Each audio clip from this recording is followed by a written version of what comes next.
Snow fell in thick, whispering layers across the Montana highlands the night everything changed for Elias Bramm, an old mountain man who had buried more memories than most men ever lived.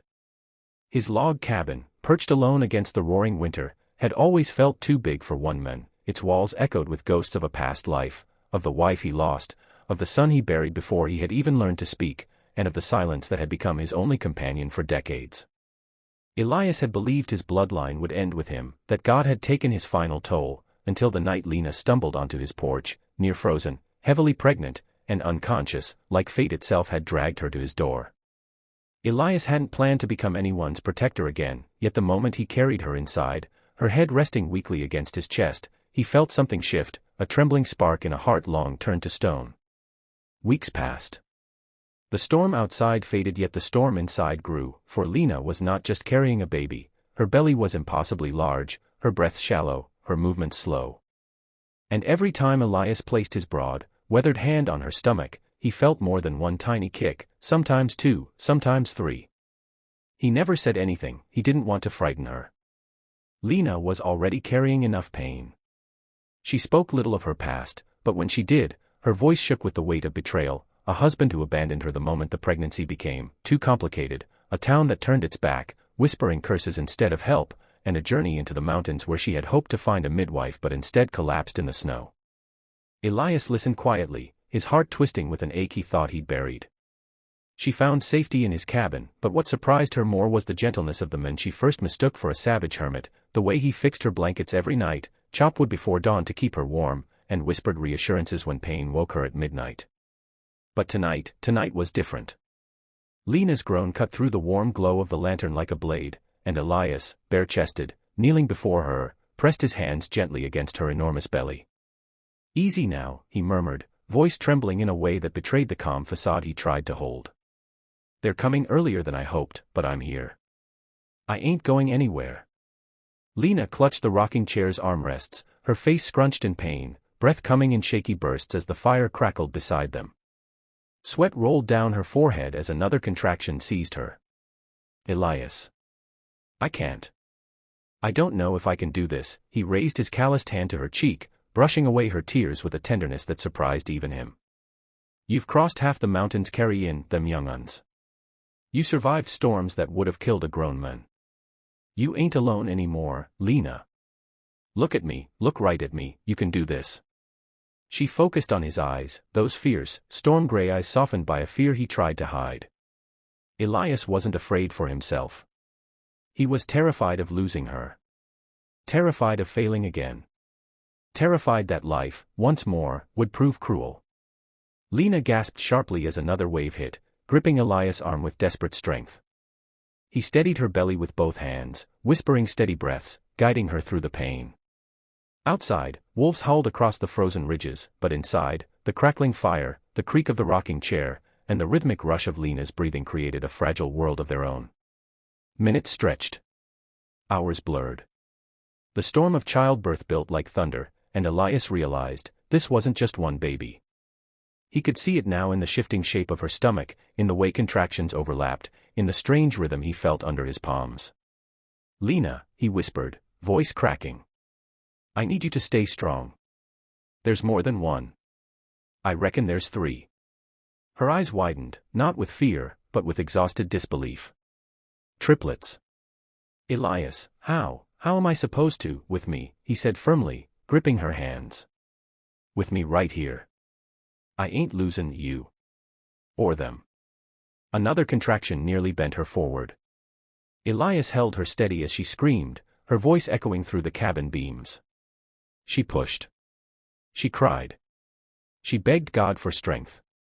And Elias, this rugged titan of a man, kept whispering encouragement, his voice cracking with every tremor of her pain. At last, a tiny cry pierced the room, a sound so pure, so alive, Elias felt his knees wobble. He lifted the newborn, wrapped him gently in a linen cloth, his rough hands trembling as if holding a miracle. "A boy," he whispered in awe. "Healthy, strong," Lena sobbed with relief, but before she could rest, another wave of pain tore through her, shaking her entire body. Elias rushed back to her side, gripping her hands again. "That's it, breathe. I'm right here, come on, sweetheart, you're stronger than this pain." Another baby entered the world, smaller, but breathing, her tiny fist curling instinctively around Elias' finger as he wrapped her. "A girl," he murmured, voice thick with emotion. "Lena, you're giving me the world." But there was no time to savor the moment. A third contraction hit, fiercer than the last, Lena's body trembling, her voice breaking. Elias held her, supported her, refusing to let fear win. When the final cry filled the cabin, Elias felt his heart split open in a way he hadn't felt since the day he first became a father so many years ago. He placed all three newborns in Lena's arms, tears glistening in his silver beard. "Triplets. Lena, you did it. You brought them all into this world." Lena looked up at him, exhausted, trembling, but glowing with a fierce, motherly light. "Elias. I couldn't have done it without you." He cupped her face, his thumb brushing her cheek, his voice breaking. "You've given me a family again. You've given me a reason to live." And in that warm cabin, with snow sealing the world outside in silence, the old mountain man who thought his lineage had ended held his future in trembling hands, 3 tiny lives, and the woman who had brought light into his darkness. And for the first time in decades, Elias Bramm prayed not out of grief, but gratitude. And hope. The cabin felt strangely brighter the next morning, as if the mountains themselves had softened under the weight of new life, and Elias Bramm, who had grown used to waking in silence, opened his eyes to the gentle chorus of 3 newborn cries and the soft, exhausted breathing of Lena beside them. Snow still lay heavy outside, blanketing the world in white, yet inside, for the first time in decades, warmth wasn't just from the fire, it came from the sight of Lena cradling their children, her head resting against the wooden headboard, her smile tired but glowing like sunrise after a storm. Elias moved slowly, almost carefully, as if afraid this miracle might vanish if he blinked too hard.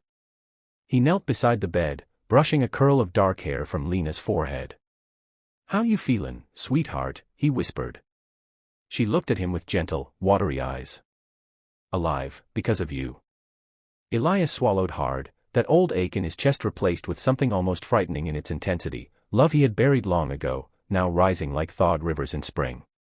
He held one of the babies, a boy with his mother's dark curls, and felt tiny fingers grip his thumb.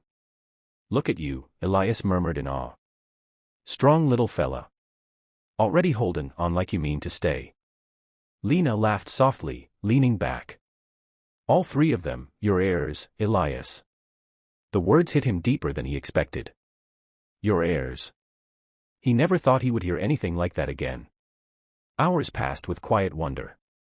Elias fed the fire, warmed water, prepared broth for Lena, and took turns holding the newborns, his massive arms somehow gentle enough to cradle such fragile life.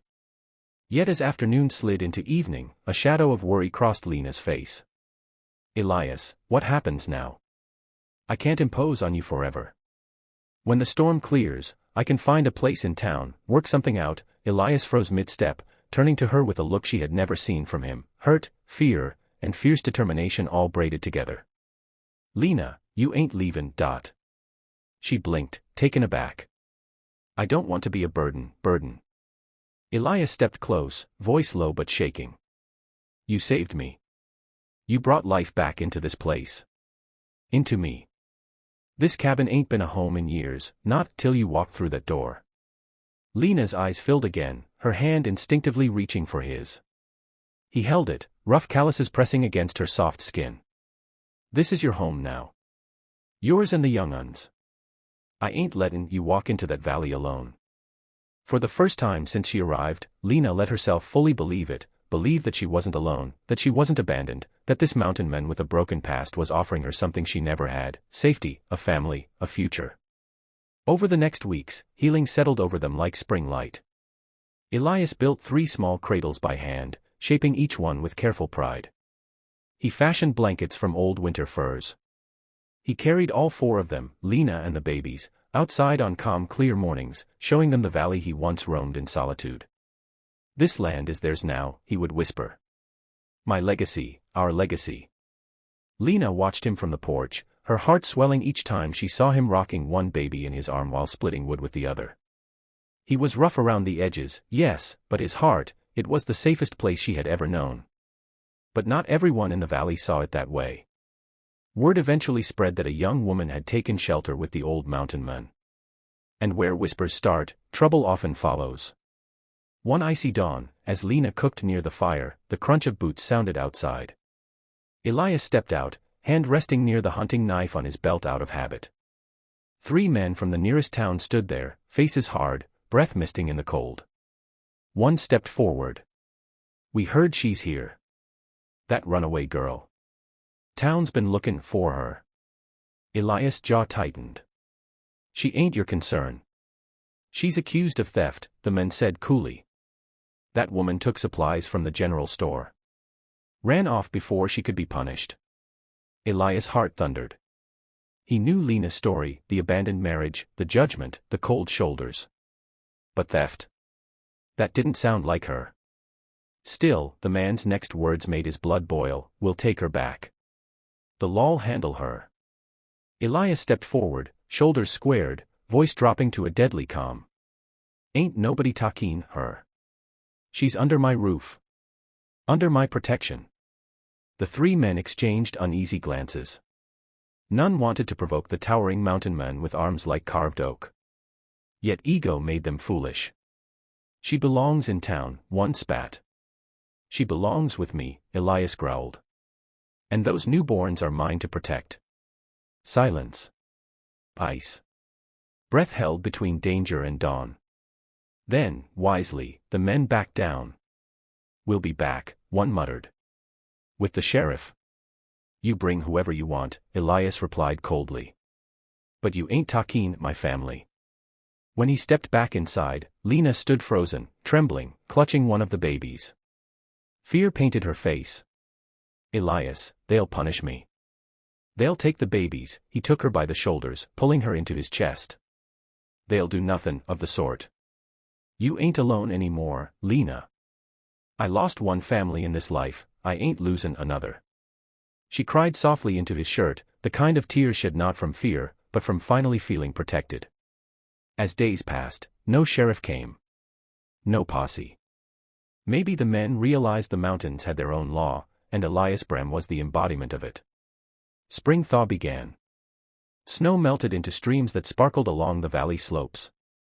Inside the cabin, the triplets, 2 boys and 1 girl, filled the space with giggles, tiny kicks, and the softest sounds of new life. Lena, stronger now, often watched Elias with them, his beard brushing their cheeks, his deep laugh rumbling whenever tiny fingers grabbed his hair. He looked younger somehow. Lighter. And one quiet evening, after the babies finally slept, Lena sat beside him near the fire, her head on his shoulder. "Elias," she whispered. "You saved me. You saved all of us." He wrapped an arm around her, pulling her closer. "No, you saved me first." She lifted her head, meeting his eyes. Would you want this to be official? Not just protection, but a family. A real one." Elias' breath caught. Hope flickered in his old gray eyes, the kind of hope a man feels only once in a lifetime. "Lena. I thought my days of being a husband were long gone. But if you're askin' me to be yours," she smiled. "I am." He kissed her forehead, then her hands, his voice breaking as he whispered, "Then I'll be yours till these mountains fall apart." And so the old mountain man, who believed his lineage had ended, found himself holding not just one future, but 3, and the woman who gave him back his heart. Together they built a life marked not by loneliness, but by laughter echoing through the timber walls, by the pitter-patter of small feet, and by love that grew stronger than winter itself. For where there was once silence, now lived a family. And Elias Bramm, once broken by loss, became a father again, 3 times over. Agar apko yekahani pazandai. To subscribe, like, or share Zara or Carrion, talk aap tak haraz ac high powerful Wild West stories po hangtirahian.